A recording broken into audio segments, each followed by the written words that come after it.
Hello, my YouTube friends. You have reached the Audio Master channel, and thanks for joining in tonight. Man, we got a lot of great things going on, and one you don't want to miss out on this is we're giving away a microphone every month, and this month we're giving away the Shure SM7B, and all you have to do to enter that contest is just write down there below why you like Shure microphones, and we're going to do a drawing on that and and you don't want to miss out on this, man, because it's a great microphone. And every studio, it's a must-have microphone in their studio, especially if you have a lot of artists that like coming in and eating that mic.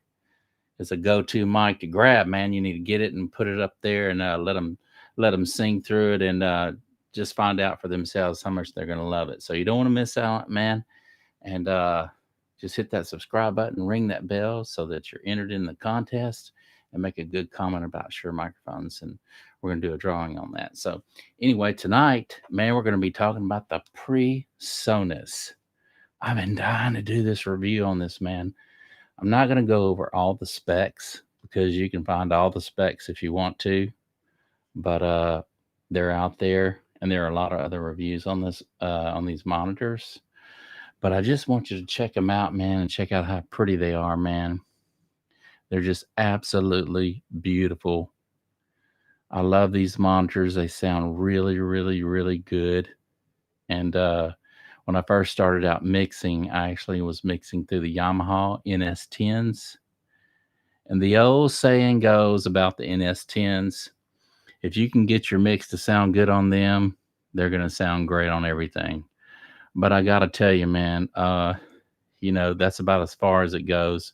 You're not going to get anything great, any color, anything colored on there with the NS10s. But I really wanted to talk about these tonight because I really enjoy mixing on these as well as my Atoms. And one thing I like about my Atoms is I can sit down for a long, long periods of time and do mixing because of the ribbon tweeters that they have in them. But as far as a great sounding studio monitor, this is by far a go-to monitor to get, and you can get them for under $300. I'm gonna put a link down there below, so you don't have to chase these things all over town to get you some. But man, they really sound good, and they've got this blue Kevlar right here that is made out of, and they just really, really look sharp, man. And on the back, I want to show you on the back. This is what's really cool about the back. Now, this is how I have it set up for my studio. I'm gonna try to get it in here where you guys can see it, how I have everything set. But what I really think is cool about these monitors is you can pretty much tune them to the room that you're in, and they have different variations that you can tune them. And it didn't take long, man. And this is pretty much what I have mine set at. And I just love them, man. I mean, it don't take me but a couple of times to get the bass just right. I'm never bass heavy on using these speakers. And excuse me, trying to get a different angle at. But this little icon right here lights up. So when it's powered up, these light up. Man, they're just really, really super cool looking, man. I think these are probably the best looking monitor speakers out there. And I wanted to tell you something. I did a project.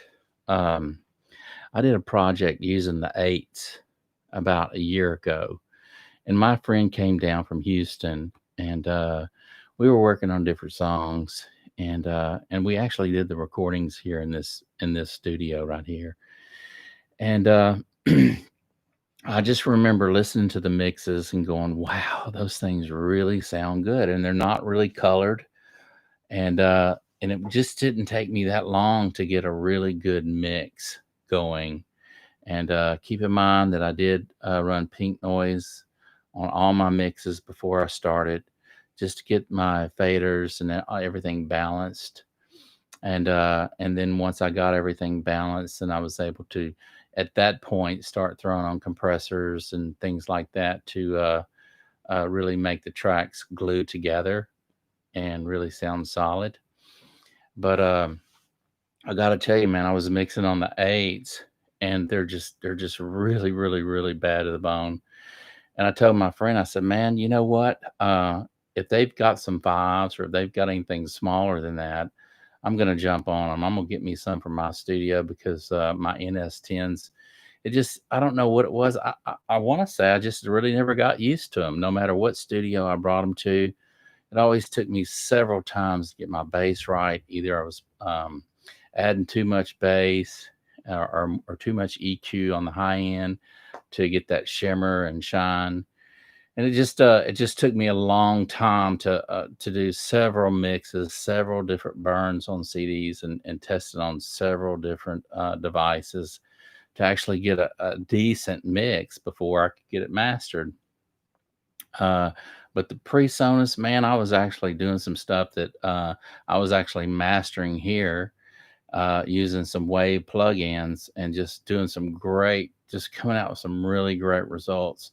To where when I'd put it into my truck or what other device, MP3 on my iPhone or whatever, uh, all my mixes were just turning out really good, and it was just half the effort to get there. And of course, I always check my mixes in mono as well, because now everybody listens to stuff on their iPhone. And but I tell you what, man, these PreSonus are really, really nice speakers. You can't go wrong with these. They just sound really good. And look how good looking they are, man. I'm gonna try to get as close as I can without it blurring or anything, y'all. But these PreSonus are really nice, man. I'm so glad I bit the bullet on these and bought me some because I mean, they not only do they look really good in your studio, but man, they just sound so good. And I love the fact that they have all these ends on the back.